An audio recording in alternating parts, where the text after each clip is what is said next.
తిరుపతి జిల్లా railway Koduru police స్టేషన్లో rural CI D Srinivasulareddy media సమావేశం నిర్వహించారు. ఈ సందర్భంగా ఆయన మాట్లాడుతూ పెనగలూరు మండల కేంద్రంలో ఈ నెల 11వ తేదీన సాయంత్రం 7 గంటల సమయంలో బ్రాందీ షాపు వద్ద మద్యం మత్తులో క్షణికావేశంలో మాట పెరిగి నరసింహులు, వెంకటేశు, గణేష్ అనే 3 వ్యక్తులు గొడవ పడ్డారన్నారు.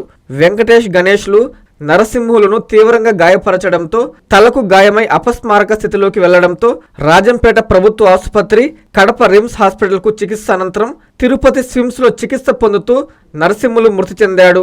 దీనిని హత్య కేసుగా పరిగణిస్తూ వెంకటేష్, గణేష్లపై కేసు నమోదు చేసి బెస్తపల్లి క్రాస్ రోడ్డు వద్ద వెంకటేష్, గణేష్ ఇద్దరు తండ్రి కొడుకులను అరెస్టు చేసినట్లు సిఐ శ్రీనివాసులు తెలిపారు.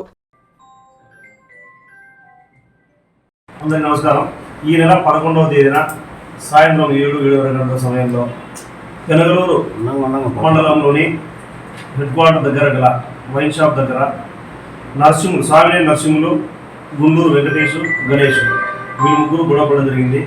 ఈ గొడవలో గణేష్, వెంకటేష్ ఇద్దరు కలిసి నరసింహులు కొట్టడం జరిగింది. చేతులతో కాళ్ళతో కొట్టినారు. ఇందులో నరసింహులు అక్కడే సిమెంట్ రోడ్డు పైన కింద పడి తలకు గాయం అయిపోయింది. తర్వాత వీళ్ళిద్దరు గంటలు వదిలిపెట్టి వెళ్ళిపోయారు. పోయిన తర్వాత నరసింహుల భార్య వాళ్ళ బంధువులు తీసుకుని అతన్ని రాజంపేట హాస్పిటల్ తీసుకుని పోతే అతనికి మానసిక స్థితి సరిగా లేదని చెప్పారు. అక్కడ నుంచి కడప నుంచి స్విమ్స్ హాస్పిటల్ తీసుకుని పోయి స్విమ్స్ హాస్పిటల్ అడ్మిట్ చేస్తే అతను ఈ దెబ్బల వల్ల కోలుకోలేక చనిపోయినాడు. దీన్ని హత్యగా పరిగణించని ప్రాణాహరణం, culpable homicide not amount murder అనే సెక్షన్ కింద కేసు నమోదు చేయడం జరిగింది. ఈ కేసులో ముద్దాయినటువంటి గండ్లూరు వెంకటేశు, గండ్లూరు గణేష్ తండ్రి కొడుకులిద్దరు. వీళ్ళిద్దరిని నిన్న సాయంత్రం అంటే 18/3/2026 తేదీ సాయంత్రం 8:20 మన బెస్తపల్లి క్రాస్ పెనగలూరు మండలం బెస్తపల్లి వద్ద అరెస్ట్ చేయడం జరిగింది. వీళ్ళు తాగిన మైకంలో క్షణికావేశంలో గొడవపడి ఆ గొడవలో కొట్టుకోవడం వల్ల, తోసుకోవడం వల్ల సిమెంట్ రోడ్డు మీద కింద పడి సిమెంట్ రోడ్డు బలంగా తగలడం వల్ల అతను గాయాలు ఎక్కువయ్యి వాటి నుంచి కోలుకోలేక చనిపోయినాడు. దీనిపైన కేసు నమోదు చేసి వీళ్ళు ఈరోజు కోర్టు వారి ముందు హాజరుపరుస్తాము. హృదయపూర్వక జన్మదిన శుభాకాంక్షలు. ఏకొల్లు పవన్ కుమార్ రెడ్డి. ఇది పేరు కాదు, ఓ బ్రాండ్.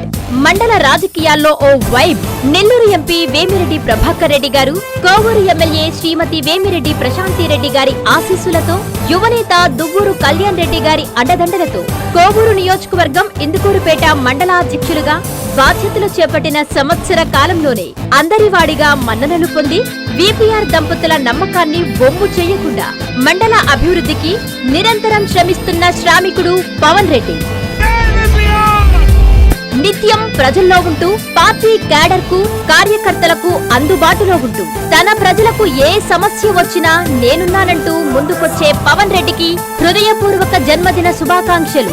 ఈ పరాభవనామ ఉగాది పర్వదినం నుంచి ఎదురులేని నేతగా ఎదగాలని, మండలానికి అండగా నిలవాలని, ఎల్లప్పుడూ పవన్ రెడ్డికి విపిఆర్ దంపతుల ఆశీస్సులుండాలని, పవన్ రెడ్డి ఎప్పటికీ విపిఆర్ కుటుంబానికి భక్తుడిగా కొనసాగాలని మనసారా కోరుకుంటూ హ్యాపీ బర్త్డే పవనన్న. ఇట్లు హెచ్ఎంబి మరియు ఇందుకూరుపేట మండల టీడీపీ కార్యకర్తలు.